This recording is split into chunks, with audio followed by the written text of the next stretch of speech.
Bonsoir à tous, bienvenue sur le plateau Equinox Soir, votre décryptage quotidien de l'actualité de lundi à vendredi entre 19h et 21h. C'est la première fois depuis le début de l'année que Paul Biya, président de la République du Cameroun, et Peter Henry Ballerin, ambassadeur des États-Unis, se rencontraient.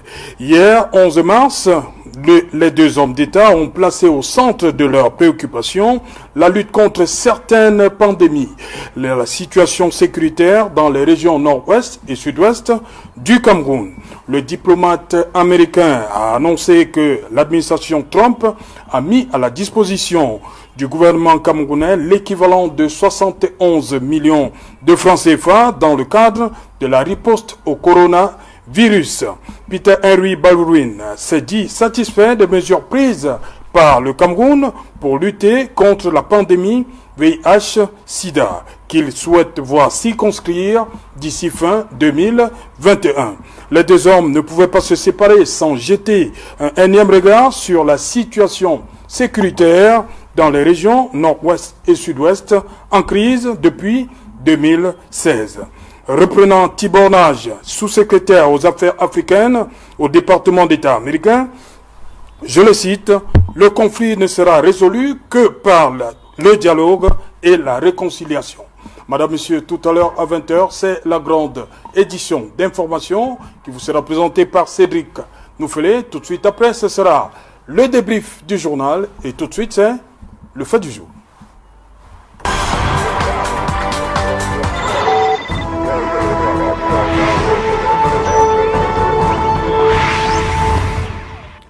Entretien Biya Ballerin, priorité au nozo et à la santé. Pour en parler, je suis en plateau ce soir avec Aloïs Parfenvoum. Bonsoir Aloïs. Bonsoir Serge, bonsoir au panel, bonsoir à tous les téléspectateurs d'Equinox ce soir que je suis heureux de retrouver après quelques moments d'absence. Et je réitère tout mon soutien à cette grande famille d'Equinox ce soir et surtout et globalement à Equinox. Par rapport à tout ce que j'ai entendu, tout ce qui se dit, je reste solidaire de cette grande famille. Voilà, Aloïs Parfum, vous évoquiez la dernière fois, c'est lorsque vous étiez sur ce plateau, vous nous parliez des fameuses lois Parfum. Oui, effectivement. Le peuple n'a pas adhéré, le peuple ne vous a pas suivi. Effectivement, je peux être appelé aujourd'hui comme malheureux candidat aux dernières élections législatives dans le Fundi. J'ai été candidat, ça a été des moments importants, des moments passionnants, quelques regrets aussi. Et malheureusement, je n'ai pas pu aller à l'Assemblée nationale. Ce n'est que partie remise. En politique et surtout lors des élections, soit on gagne, soit on apprend. J'ai beaucoup appris. Effectivement, j'avais beaucoup de lois, de propositions de loi que j'avais l'intention de mettre à la disposition du peuple camerounais, les lois justement Parfum, dont celle des mères célibataires par exemple, celle sur la polygamie et bien d'autres lois. J'espère que mes collègues, j'espère que ceux qui ont eu la chance d'être élus tiendront compte de cela et vont faire des propositions dans ce sens.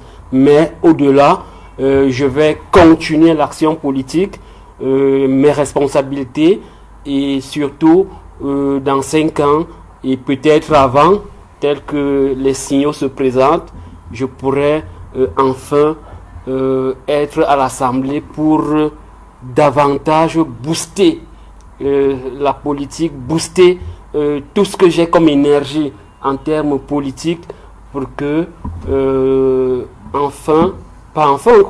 pour que ce que j'ai comme idée puisse passer et que je me positionne comme l'un des acteurs qui pourra faire quelque chose dans la transition que le Cameroun va certainement avoir dans les prochains jours ou alors les prochaines années. Okay. Donc je suis heureux de retrouver ce plateau après exactement 2 mois d'absence. Voilà, Aloïs Parfum est le numéro 2 du Social Democratic Front dans la région du Centre. Marcel Olivier Ndi, bonsoir. Bonsoir Serge Alain. Oui. Bonsoir à Parfait. Je suis navré qu'il n'ait pas pu passer à l'Assemblée. Bonsoir à M. Nsaï du RDPC Parti État. Bonsoir surtout aux nombreux téléspectateurs de Equinox. Je pense particulièrement à ceux de Mokumba, mon village, qui ont eu la grâce aujourd'hui d'avoir l'électricité, parce qu'il faut quand même le souligner, l'électricité est de plus en plus rare dans cette contrée. Donc, je pense à ma grand-mère qui me regarde en ce moment-ci. Bonsoir. Voilà. À côté de vous, Armanta, bonsoir. Bonsoir Serge Alain. Bonsoir à vos nombreux téléspectateurs qui s'ajoutent au jour le jour. Parce qu'il faut reconnaître que votre émission, de plus en plus, bat le record des audiences. Je voudrais, par cette occasion, profiter pour vous féliciter pour les prix que vous avez reçus dernièrement, votre collègue et vous-même. Vous rappelez également qu'il est plus facile d'arriver au sommet, mais plus difficile de se maintenir. Restez donc sur cette lancée et continuez à donner la bonne information à nos téléspectateurs. Voilà, en montage, je commence par vous qui avez étudié les relations internationales. 71 millions de francs CFA des États-Unis, comme ça au gouvernement camerounais pour lutter contre ce qui est devenu une pandémie, coronavirus. Comment vous interprétez ce geste entre deux États? Entre deux États, il faut rappeler sur cette question que les sources qui me reviennent de plus en plus, c'est que ça va un peu du coq à l'âne. Le gouvernement américain, avant les 71 millions, soutient le Cameroun dans son programme de lutte contre les maladies infectieuses et d'autres épidémies depuis bien longtemps. Oui. Et il faut également rappeler que le système de santé américain a changé depuis l'arrivée du président Trump au pouvoir. C'est un système de santé qui est devenu privé, à peu près comme le nôtre. C'est pour ça qu'on craignait l'avancée de cette épidémie du coronavirus aux États-Unis. Parce qu'avec l'Obamacare, avec le président Obama, ce n'était pas un système privé, c'est-à-dire c'était à peu près le public qui s'occupait. Maintenant, les gouvernements américains ont quelque chose de particulier, et généralement des grandes puissances. Généralement, leur politique étrangère ne change pas en fonction de celui qui est à la tête, que ce soit un républicain ou un démocrate.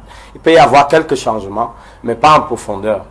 Il y a donc il y a au moins 5 agences américaines qui soutiennent le Cameroun dans ces programmes de lutte contre les endémies, contre des épidémies, notamment la tuberculose, le malaria et le VIH-Sida. Le gouvernement américain donc est très ravi du fait que le président camerounais ait procédé à l'élimination des coûts liés au dépistage et autres services contre le VIH-Sida. C'est pour cette raison qu'il a effectivement affirmé qu'il espère que d'ici 2021, on peut circonscrire le VIH. Il a également été donc ravi des mesures qui ont été prises comme un pays africain depuis l'apparition des cas qu'on a eu contre le coronavirus. Il faut donc reconnaître que les aides viennent en fonction des cas que vous avez. Les États-Unis, qui nous appuient déjà, j'espère que vous savez qu'au cours de cet échange d'une heure de temps, il a rappelé au chef de l'État qu'il souhaitait qu'il visite le centre des urgences en santé publique qui a été construit sous fonds américains. Ce qui est déjà une très très grande avancée parce que les Camerounais voudraient se focaliser sur les 120 000 $ pour dire soit 11 millions, c'est rien. Mais nous n'avons que 2 cas. Et qui, d'après les informations du directeur de l'hôpital central, les 2 cas se portent très très bien. L'état de santé est en train d'aller. Effectivement. Et si tout est réuni et les derniers contrôles, ils pourront sortir dans 2 semaines. Alors, c'est un peu pour booster parce que les mécanismes que nous avons mis en place avant même l'apparition du coronavirus. Donc, il ne faudrait pas que ça aille dans tous les sens. Le gouvernement américain nous a toujours soutenus. À part ces 5 agences, il y a au niveau même de l'ambassade américaine, qui est particulièrement très structurée, celle du Cameroun, avec des sections. Il y a eu des sections qui s'occupent de la lutte contre la protection de la biodiversité, contre la lutte contre les épidémies. Il y a un volet culturel. Donc, c'est un parti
Equinox Télévision, au-delà de l'image, nous rendons compte. Ce jeudi sur Equinox Télévision. Là, voilà un peu d'argent pour... donc, ça suscite quand même un questionnement. On a envie de se poser la question, à quoi est-ce que jouent les États-Unis? Est-ce que les États-Unis sont réellement dans le sens, travaillent véritablement avec le Cameroun sur le plan humanitaire pour lui apporter une aide, pour sauver des vies, quand on sait également que ces mêmes Américains sont indifférents vis-à-vis d'un certain nombre de choses. Donc, il y a quand même des questions à se poser relatives au geste des Américains, mais seulement, on ne peut que le saluer en se disant que si cela peut contribuer à normaliser les relations qui étaient déjà un peu chaotiques dans le passé, si cela peut contribuer, si c'est un début de renormalisation de la relation entre les États-Unis et le Cameroun, on ne peut que le saluer. Ok. Aloïs Parfenboum, on sait qu'en matière de respect des droits humains, entre les États-Unis et le Cameroun, c'est pas le parfait amour. Mais on voit un autre visage des États-Unis lorsqu'on doit parler de santé, par exemple. Comment comprendre que cette dualité des États, entre guillemets, des États-Unis? Oui, c'est simplement parce que la santé est quelque chose de primordial, elle est importante, et ce qui a un tout petit peu gêné, c'est certainement l'environnement, parce que vous vous rappelez que beaucoup de Camerounais clament haut et fort leur souveraineté, leur patriotisme, leur indépendance, leur autonomie. Maintenant, quand il faut leur donner un peu d'argent, moi j'appelle ça un peu d'argent, parce que 71 millions me paraît quand même dérisoire. Je n'aurais jamais accepté qu'on communique sur ce montant de façon publique. Parce que, oui. Surtout venant des États-Unis? Surtout venant des États-Unis. C'est insignifiant pour vous? Ça me paraît insignifiant. Et d'ailleurs, ces jours-ci, vous avez vu quand même que l'État a débloqué près de 90 millions pour un malade, un patient. Parce que le terme approprié, c'est un patient du côté du Maroc. Donc, c'est un peu gênant, un peu troublant. Je me serais donc attendu à ce que des gens marchent, que des Camerounais marchent pour dire non à ce type d'aide. Parce que ça paraît d'ailleurs ridicule que de donner 71 millions et le clamer nous sommes des bantous. Nous sommes des bantous. On dit souvent que c'est le geste qui compte. Oui, c'est pour cela que le contexte, on pouvait ne pas communiquer sur cette somme.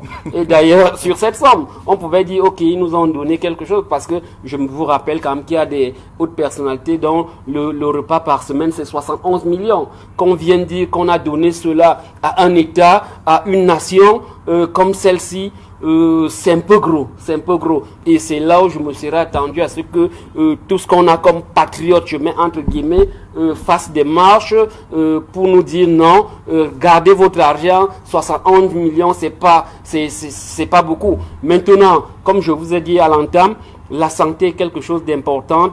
Il y a des conventions, des soutiens lorsque il y a une épidémie de cette nature, et on ne peut pas toujours cracher sur ce qu'on nous donne, mais il faut un minimum de respect, et que la communication, je suis sûr que le ministre de la Santé serait très mal à l'aise qu'on lui dise qu'on a simplement donné 71 millions alors qu'il a une enveloppe liée aux épidémies qui permet, n'est-ce pas, de couvrir un certain nombre de choses. 71 millions, je le dis encore, je le répète, pour moi, c'est dérisoire. Entre États, c'est pas sérieux. On aurait pu faire mieux. Maintenant, comme quelqu'un l'a rappelé modestement, le représentant du RDPC, que je salue ici, parce que contrairement à ce que j'ai vu en début de semaine, il paraît un peu plus posé.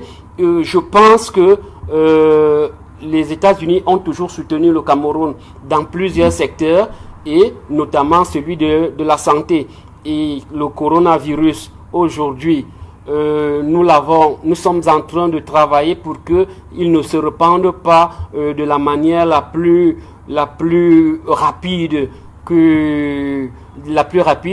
Le ministère se bat Mais une fois de plus, il y a aussi un problème de communication avec cette maladie. Il va falloir revoir comment communiquer en cas de crise. Vous avez vu certaines photos, certaines images qui ne rassurent pas toujours. Quand on parle de coronavirus, c'était comme si on allait en guerre, je ne sais pas trop contre qui. On voyait des gens habillés de façon particulière. Je dis, moi, en tant qu'expert de la santé publique, je pense qu'on pourrait faire mieux dans ce genre de situation.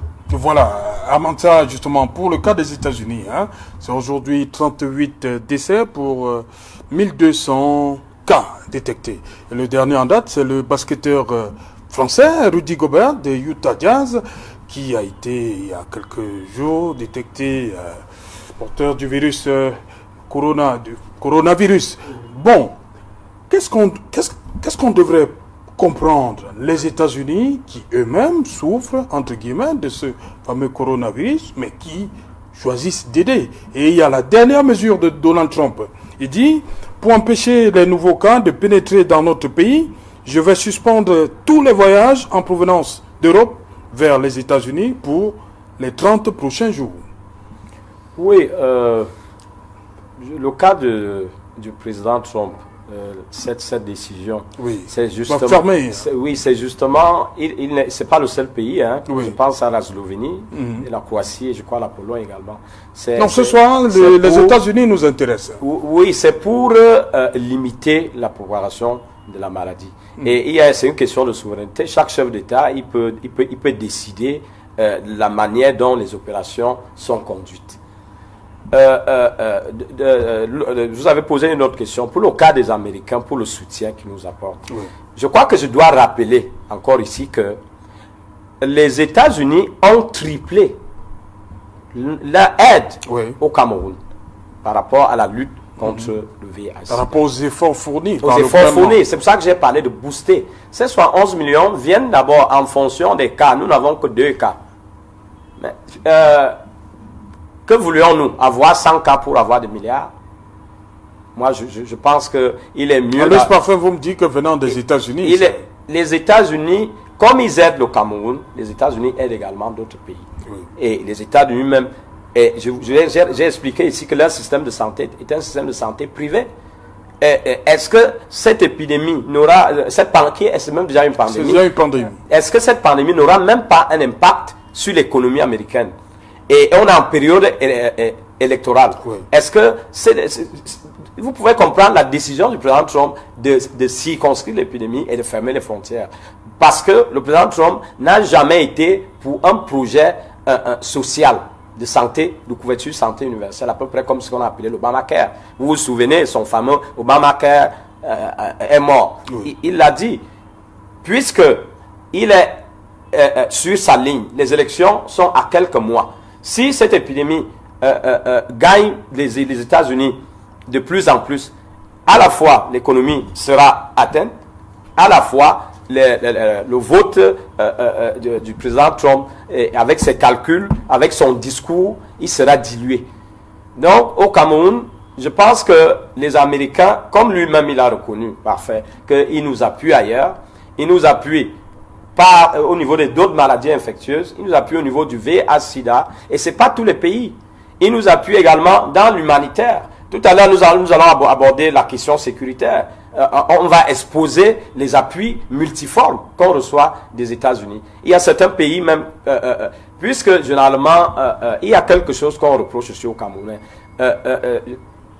Parfois, c'est d'exagérer et de créer l'amalgame avec certaines informations.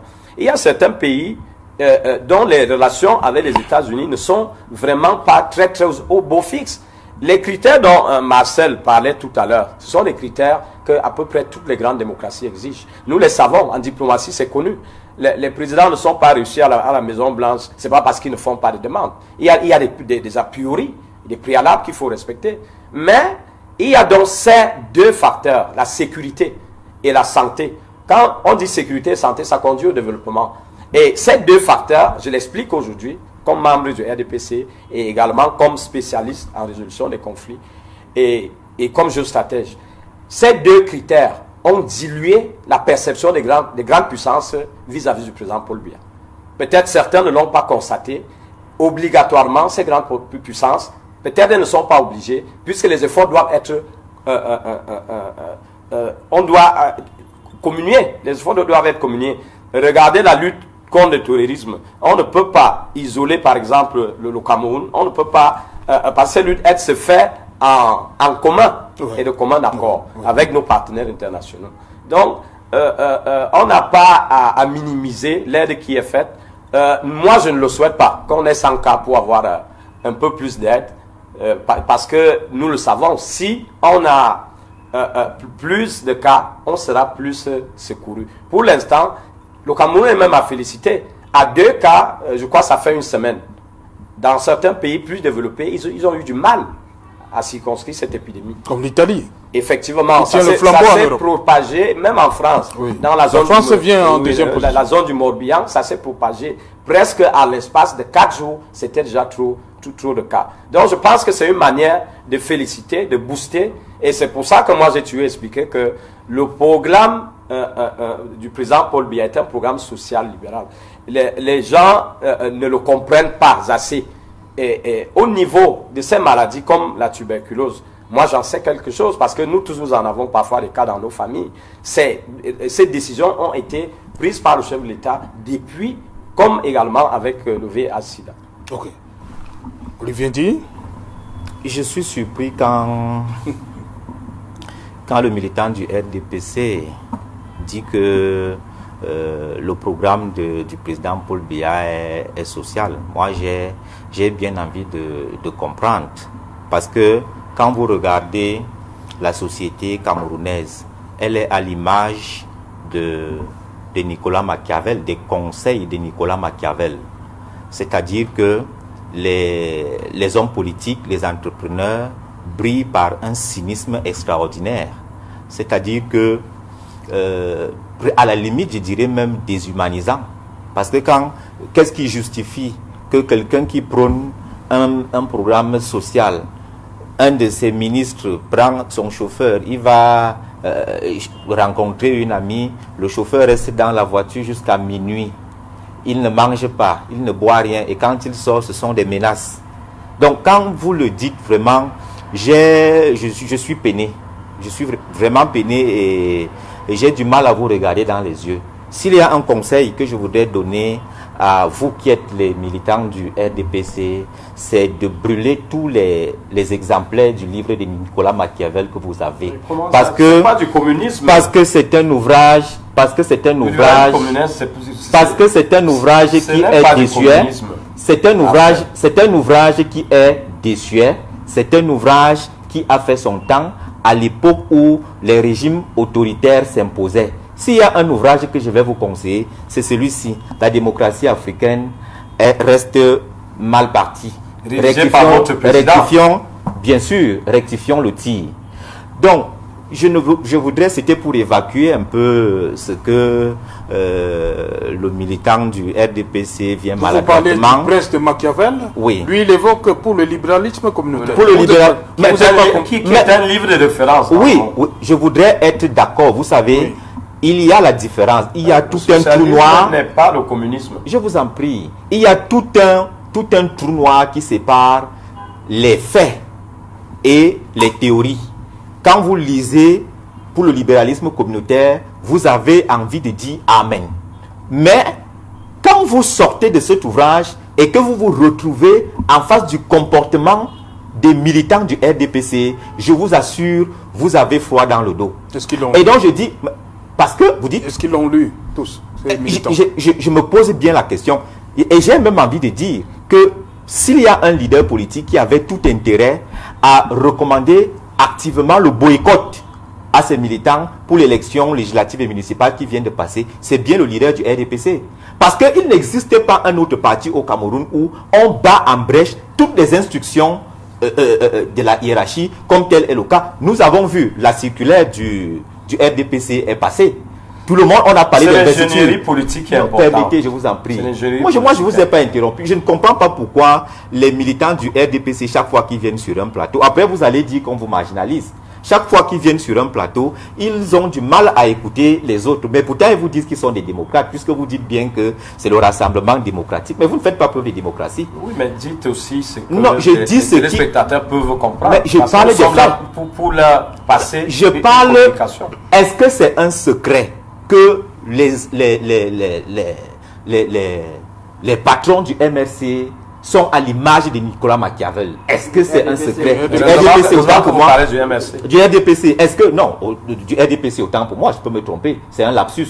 Donc, est-ce que c'est un secret que les représentants, les militants du RDPC, tous sont à l'image de Machiavel? Est-ce que vraiment vous pouvez dire que ces gens ont un comportement de socialiste? Parce qu'un socialiste, c'est quelqu'un qui rassemble. Vraiment, quand on regarde, ne serait-ce que les guerres endogènes, on a envie de vomir. On a envie de dire, mais où va le RDPC? Et croyez-moi, je vais vous dire... nous sortons du débat. Nous allons revenir. Nous allons revenir, mais c'est vous qui m'avez interrompu. C'est vous qui m'avez interrompu, nous allons revenir. Donc, je voulais conclure en disant que s'il y avait effectivement un leader qui devait recommander le boycott à ses militants, c'était bien vous. C'est à vous, du RDPC, qu'il fallait recommander le boycott, parce que vous ne faites pas preuve de loyalisme envers votre chef. Vous ne faites pas preuve de collaboration sincère. Et c'est ça qui montre justement les divisions qu'il y a au sein du parti. Maintenant, pour revenir ici à l'aide américaine, je l'ai dit dans mon propos liminaire, c'est quelque chose qu'il faut saluer. Mais il faut comprendre que les Américains, comme je l'ai dit, les Américains ne font rien pour rien. Quand un Américain vous donne 1000 francs, il attend certainement 10 000. Quand les Américains donnent 72 millions, soit 11 millions, la plus grande industrie pharmaceutique est logée aux États-Unis. Et cet argent va certainement partir pour l'achat des médicaments. Donc en réalité, ils ont fait le business. C'est-à-dire qu'on vous a donné 11 millions pour acheter les médicaments. Mais quand le Cameroun va vraiment faire une commande, une proforma viendra des États-Unis qui sera largement au-delà. Donc en réalité, ils donnent ici et ils reprennent là. Et je vois ce geste beaucoup plus politique. Parce qu'il faut comprendre, il faut reconnaître que la relation entre le gouvernement camerounais et le gouvernement américain n'a pas été au beau fixe ces derniers temps. Voilà. Et du coup, on voit en ce geste qu'on peut négliger, parce que même quand l'OMS a donné 19 milliards, oui, si on essaie de diviser, ça va à peu près dans le même montant, alors que c'est ce même OMS qui gère, qui est autour du business des produits pharmaceutiques. Donc je dis qu'il faut voir ce geste-là comme un geste d'apaisement entre deux amis, entre guillemets, qui étaient pas en très bons termes et qui essayent plus ou moins de normaliser, parce que il fallait voir quand l'ambassadeur américain venait ici au palais des Verts, au palais de Toudi, il fallait voir l'expression de son visage. C'est-à-dire qu'il avait un visage lacéré, un visage qui dégage une certaine haine vis-à-vis d'une autorité qu'il estime qu'elle ne doit plus être là. Or, c'est la lecture que vous... Non, c'est la lecture que je fais. Aujourd'hui, quand les images, l'attitude de l'ambassadeur. Bien sûr, quand on fait un peu de sémiotique, on voit que quand l'ambassadeur américain sort du palais, maintenant, c'est un peu plus relax. Donc, moi, je vois les 11 millions là comme un geste d'apaisement entre deux amis, entre guillemets, qui n'étaient plus en très bonne relation. Voilà. C'est dans ce sens qu'on peut prendre ça. Voilà, autre sujet de discussion hier, c'est la situation dans le nord-ouest et le sud-ouest. Et l'ambassadeur, justement, va rappeler ses propos de Tibornage. Le conflit ne sera résolu que par le dialogue et la réconciliation. Deux termes très forts, dialogue et réconciliation. Parfait, vous. Ben là, il n'y a rien de nouveau. Oui. Ça, c'est évident. C'est ce que les Camerounais demandent depuis. C'est aussi vrai que la situation est assez désastreuse tous ces jours-ci. On a des images, des photos, des sons, des réactions, des vérités, des contre-vérités. Et ce sont toujours des Camerounais qui sont en train de périr. Et principalement des jeunes. Donc, qu'ils le disent, qu'ils le rappellent, que aujourd'hui, ce n'est que le dialogue et la réconciliation qui peuvent nous aider à sortir de cette situation. C'est une vérité irréfragable. Nous l'avons dit en tant que parti politique, la société civile l'a dit. Et d'ailleurs, si ça ne dépendait que de nous, nous ne serions pas allés aux armes par rapport à cette guerre. Parce qu'on ne finit pas une idée avec les armes. Les gens vous ont dit qu'ils veulent au moins le fédéralisme. Vous leur avez dit non. Ils sont allés plus loin en vous disant qu'ils veulent se séparer du Cameroun. Ce n'est pas avec des tonnes de bombes que vous allez régler ce problème. Il faut discuter. Il faut discuter et toujours discuter. Et cette discussion doit être franche. Certains vont évoquer le grand dialogue national. Mais si aujourd'hui, il n'y a pas les résultats escomptés, ça veut dire que ce dialogue n'a pas été fait de la manière la plus optimale. Et c'est pour cela que jusqu'aujourd'hui, il faut tout faire. Jusqu'aujourd'hui, nous pensons que seul le dialogue, un dialogue exhaustif, avec tous les paramètres importants, peut nous aider à sortir de cette crise qui chaque jour prend une autre dimension.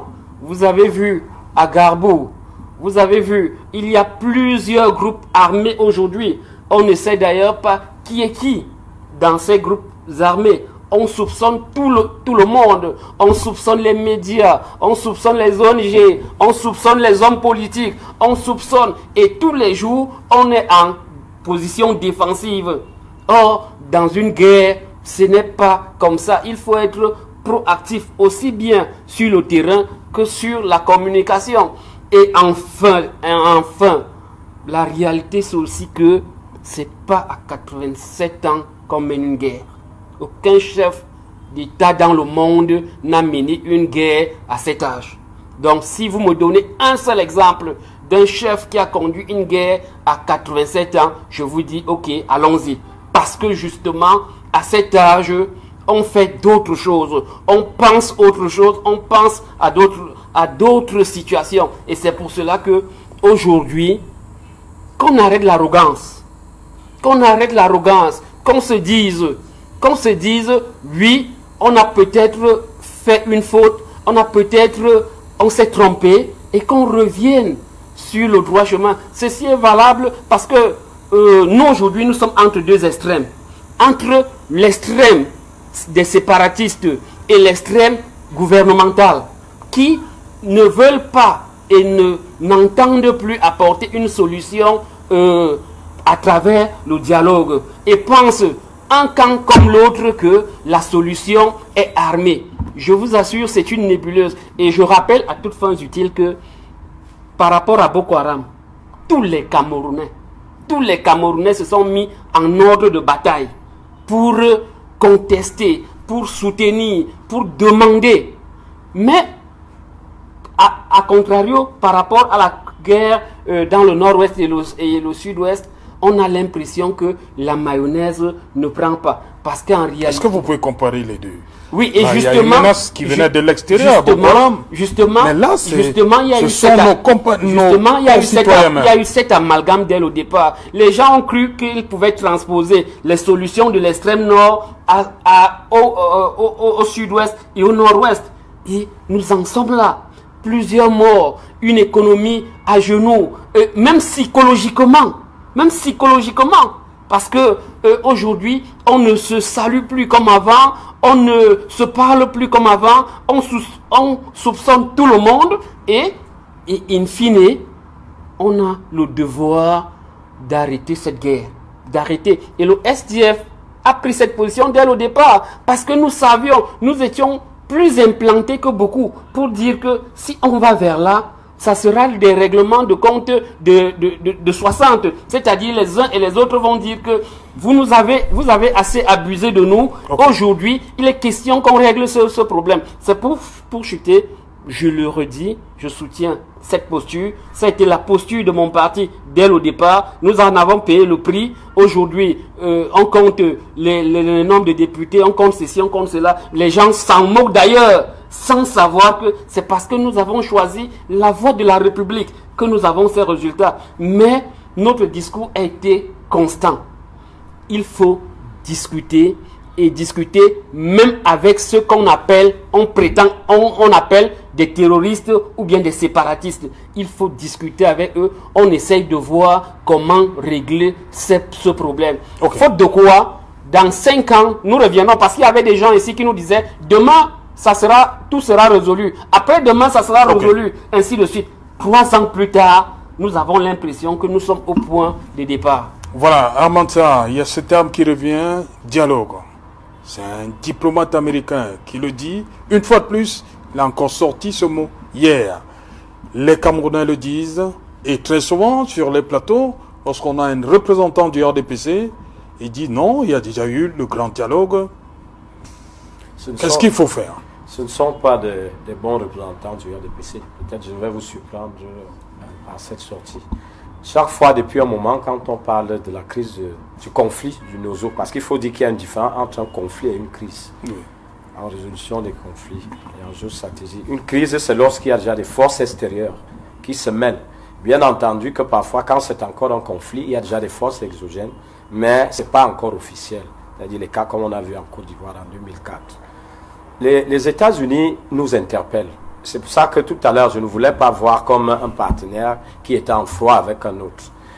Ballerine, son excellent Peter Ballerine revient au Palais de l'Unité après que le conflit ait commencé à s'exporter du sud-ouest et du nord-ouest. Après que on commence à avoir affaire à des explosifs qui, on appelle ça des attentats. Oui. Et à une bande de terroristes qui sont allés à l'ouest, se dirigent directement vers des postes de sécurité publique et de défense. Les États-Unis nous appuient énormément au niveau de la sécurité. Parce que lorsqu'on parlait tout à l'heure que ce n'est pas que on ne doit pas considérer l'élection à 11 millions, je ne sais pas ce qu'on a dit. En 2007, les Américains nous donnent un matériel de navigation. J'espère que c'est connu, que ce sont eux qui appuient au niveau du golfe de Guinée, en 2007. Les Américains créent en 2019, je crois en 2019-2018, 6 centres d'opération maritime dans le golfe de Guinée, avec capacité opérationnelle en mer. C'est pas peu. Les États-Unis ont une longue histoire. Elles ont souvent eu à faire face à ce genre de situation auquel nous sommes face aujourd'hui. Il est donc clair aujourd'hui que ce soit les médias, que ce soit des spécialistes camerounais, que ce soit des hommes politiques, que les Camerounais s'asseyent afin que la crise de Nozo s'arrête. Je suis très surpris quand je vois des professeurs d'université qu'on qualifie d'intellectuels. C'est pour ça que parfois je dis il y a des scolarisés.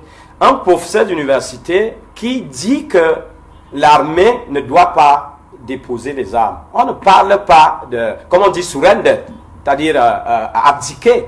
Ce n'est pas ça. En résolution de conflit, chacun garde des positions. On commence par une trêve. Ça peut tenir 2 jours. Après, on surveille la trêve avec des partenaires internationaux. Ça peut aller à 4 jours. Après, on aboutit à un cessez-le-feu. Mais quand des intellectuels tiennent ce genre de discours, est-ce qu'ils aiment vraiment ce pays? Moi, je suis très surpris par ce genre de discours.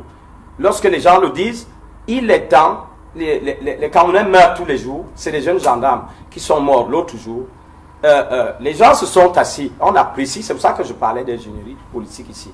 Je salue toujours les actions du président de la République, du plan national du RDPC. L'ingénieur politique a été là, les idées ont été là, mais peut-être que ceux qui ont conduit et ont conseillé le président de la République depuis le déclenchement de cette guerre, parce qu'il y a eu des étapes. Ça n'évolue pas, et là nous sommes en train de perdre la main. Nous faisons face déjà presque à une guerre civile. Et si nous ne faisons rien, en quelques temps, on ne saura même pas lorsque ça deviendra une crise. Parce qu'il il y aura des mercenaires, et ça va devenir autre chose, il y aura des soutiens extérieurs. Il est donc temps, si nous aimons vraiment le Cameroun, que nous asseyons une nouvelle fois et qu'on comprenne les idées de tout le monde. Que ce soit de manière inclusive, il est tout à fait normal, ça se fait. Lorsque des intellectuels évoquent le cas du Sri Lanka, mais c'est l'un des cas avec le Rwanda et la crise des Balkans qui ont stimulé l'action de la diplomatie internationale humanitaire. On ne peut pas, au Sri Lanka, ça peut même créer un incident diplomatique, parce que j'ai suivi, on voulait exterminer les rebelles tamouls, l'armée peut soit raser l'armée, mais on ne peut pas citer ce genre de cas en exemple. Lorsqu'il y a déjà des cessez-le-feu, les rebelles, ils vont garder leur position, qu'ils n'en ont même pas assez, les militaires camerounais également. Les négociations politiques commencent, puisque il n'y aura jamais de solution militaire. C'est une solution politique qu'il y aura à ce conflit. Et les gens s'asseyent et progressivement, il y aura des rebelles qui vont aller au CDDR, remettre les armes, et un processus de paix et de réconciliation sera engagé, et des mécanismes politiques usuels seront pris, et ce conflit s'arrête. Mais les gens chantent tous les jours, l'armée ne peut pas, mais on ne peut pas avoir une solution militaire face à un conflit qui est asymétrique. Et actuellement, notre armée, que je reconnais qui est une armée très professionnelle, est en train de perdre déjà quelque part la situation. Parce que les guerres de sécession, il peut y avoir quelques postes de résistance. Les guerres de sécession ont quelque chose de particulier, elles mettent toujours très très long. Le cas basque de la Catalogne, ça continue. Mais il est temps aujourd'hui que des intelligences soient mises à la manœuvre et qu'on mette fin à cette situation. Ok, Olivier dit, oui, le dialogue qui a été longtemps... Tout le monde parle. Il y a le grand dialogue. Oui. Comme j'ai dit, je voulais qu'il me réponde là-dessus. Chaque fois qu'on évoque le terme dialogue, certains militants du RDPC disent que non, il y a déjà eu grand dialogue. On a invité des leaders, ils ne sont pas venus. Voilà. Il faut donc vous poser la question, pourquoi ne sont-ils pas venus? Je suis surpris que le Parfum Voum dise que donne la position du SDF en disant que le SDF est prêt pour le dialogue. Mais il faut dialoguer avec qui? On ne peut pas, le gouvernement a fait tous les efforts nécessaires pour appeler ces gens sur la table du dialogue. Mais le résultat des courses, c'est qu'ils n'en veulent pas. Ils ne veulent pas. Vous voulez dialoguer avec on peut dialoguer avec quelqu'un qui veut dialoguer. Or, pour le cas échéant, les séparatistes ne veulent pas dialoguer. Il faut donc vous poser la question, pourquoi ne veulent-ils pas dialoguer? Et c'est là tout le problème. Les séparatistes ne veulent pas dialoguer pour une raison simple. Le Cameroun est à une ère décisoire de sa vie politique. Cette ère décisoire-là a plusieurs sources. La première, c'est que le président le régime actuel est crépusculaire. Cela va forcément appeler au changement de régime. La deuxième des choses, c'est que nous sommes à une phase où un certain nombre d'accords coloniaux est arrivé à expiration. Et donc, les puissances occidentales ont un intérêt au Cameroun. Pour le cas spécifique de la France, la France estime que il faut remplacer le président et trouver un autre avec qui ils vont collaborer et qui va leur donner un certain nombre de ressources. N'oubliez pas, avec tout ce qui a été découvert dans le sous-sol camerounais. De l'autre côté, il y a le rempart américain qui se dit, si jamais le Cameroun tourne le dos à la France, moi je dois me positionner. Et pourquoi je dois me positionner? Les États-Unis veulent avoir une main mise dans le monde et en Afrique en particulier. Et donc, la situation géographique du Cameroun est une situation stratégique dans le golfe de Guinée. si les États-Unis réussissent à mettre une base militaire au Cameroun, ils ont la possibilité de contrôler le pan ouest du golfe de Guinée, tout comme ils ont la possibilité de contrôler le pan austral du golfe de Guinée. Cela va leur donner une certaine force. Vous vous souvenez quand l'OTAN a décidé d'attaquer Kadhafi, il avait fallu que les bases militaires de l'OTAN qui sont à côté interviennent. Imaginez-vous que les États-Unis se retrouvent encore dans une situation où ils sont face à un adversaire rebelle. Vous voyez que ça va leur coûter cher. Or, avec une base militaire, ils savent qu'ils peuvent facilement agir. La base militaire a l'avantage également de contrecarrer les velléités russes en Afrique. Et donc, vous voyez et chinoises également. Vous voyez donc que tous ces éléments-là font en sorte que les séparatistes, eux qui se disent que il est temps pour nous, ils veulent se constituer en tauliers d'une carrosserie politique. Pourquoi ils en arrivent à cette position? Non, justement, ils arrivent à cette position parce que... Tout est parti de quoi? De Fumban? Tout est parti justement de Fumban. Les accords de Fumban n'ont pas été respectés. Et le fait de n'avoir pas respecté ces accords de Fumban a mécontenté non seulement certains anglophones qui avaient adhéré volontiers à la réunification, et maintenant ça a renforcé la colère de ceux qui n'étaient pas d'accord d'adhérer à cette réunification. Vous voyez donc que cette situation, ils se trouvent donc dans la situation où ils se disent c'est le moment ou jamais de refaire l'histoire. Alors ils s'appuient donc sur le plan stratégique sur les atrocités commises sur le terrain en se disant que plus ils vont commettre d'atrocités, plus on va parler de génocide et là, ça va attirer la communauté internationale.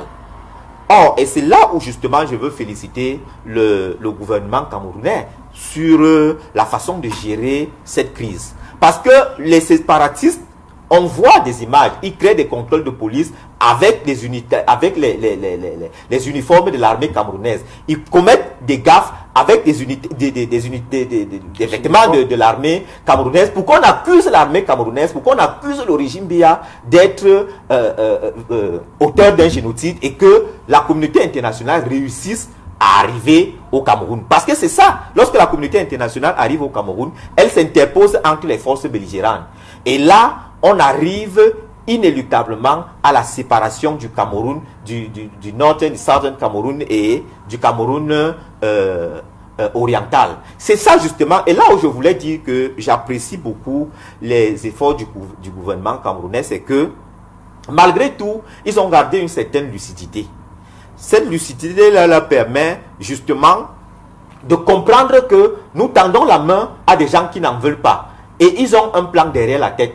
Ce plan-là, nous tous, nous l'avons vu. Tout ce que ces gens ont demandé, depuis 2016 que cette crise-là a commencé, on leur a tout donné. Mais jusque-là, ça n'a fait que renforcer leur radicalité dans cette situation-ci. Donc, qu'est-ce qu'il faut faire? Parce que c'est surtout ça. Quelle est la solution? La solution, c'est au niveau de la communication et la diplomatie camerounaise. Il faudrait que la diplomatie camerounaise agisse exactement en montrant à la communauté internationale que tout ce que les activistes, parce qu'il y a des ennemis du Cameroun, tout ce que les ennemis du Cameroun essayent de vous faire comprendre, tout ça n'est que pur mensonge. Et en montrant au monde que c'est un mensonge, cela tue justement les velléités séparatistes. Et ils sont dessus. Parce que quand ils voient l'ambassadeur américain être reçu, quand le président Paul Biya reçoit l'ambassadeur américain, ils sont dessus. Parce qu'ils se disent que voilà quelqu'un à qui nous faisons la cour en commettant des atrocités pour l'attirer. Le voilà qui est en train d'aller sympathiser. Et ça leur fait mal. C'est justement à ce niveau-là qu'il faut continuer. Il faut continuer de montrer que nous avons la bonne foi. Aloïs Parfait, vous, pendant votre propos, ne semble pas être d'accord. Pourquoi? Qu'est-ce qui vous dérange dans le propos de Olivier Ndi? Olivier Ndi fait trop de philosophie et actuellement on n'a pas besoin de philosophie. D'ailleurs, j'allais lui demander d'où il tire ses analyses. Il parle tantôt du pétrole, parle tantôt de la communauté internationale, tantôt du pouvoir transitionnel, ainsi de suite, alors que les faits sont là. Les faits sont là. Ce n'est pas la communauté internationale qui a demandé d'enfermer des gens en janvier 2017 pour donné place à la sécession pendant 8 mois. On est quand même allé, il y a eu une évolution jusqu'à ce qu'on soit à cette situation.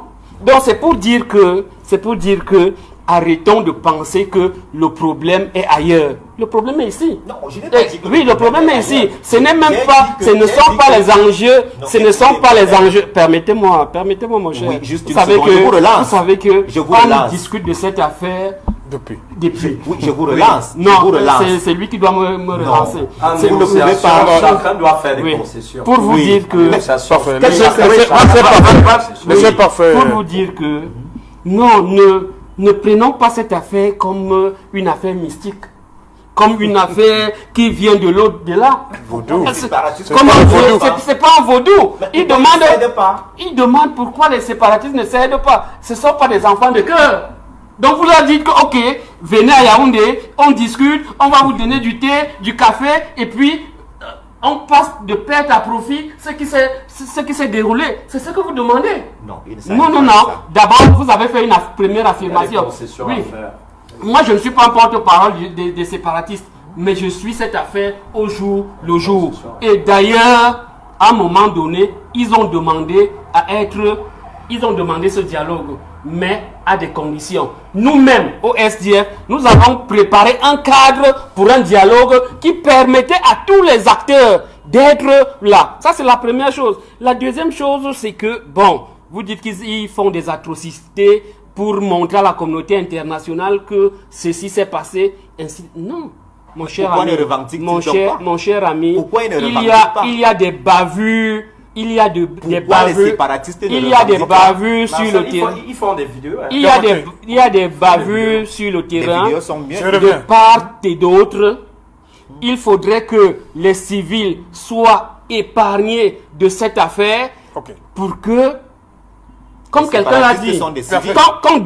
qu'on décrète ce soir Oui. que un cessez-le-feu. Voilà. Vous allez constater comment est-ce que les choses vont Merci. évoluer. Et on ouvre des Et couloirs. on ouvre des couloirs Merci, humanitaires. merci, C'est tellement merci, simple. parfait. On Au lieu revient. de dire que la France a fait ceci, Merci, les parfait. États-Unis ont fait cela. Arrêtons la philosophie. Merci. Là où nos frères et nos sœurs ne font que périr. Merci, parfait, on revient après. Je reviens à vous après le journal de 20h. Le temps d'aller à Douala, on nous attend déjà Cédric Noufélé pour le 20h. Bonsoir Cédric. Le 20h, c'est dans un instant. Nous, on vous retrouve après pour le débrief du journal.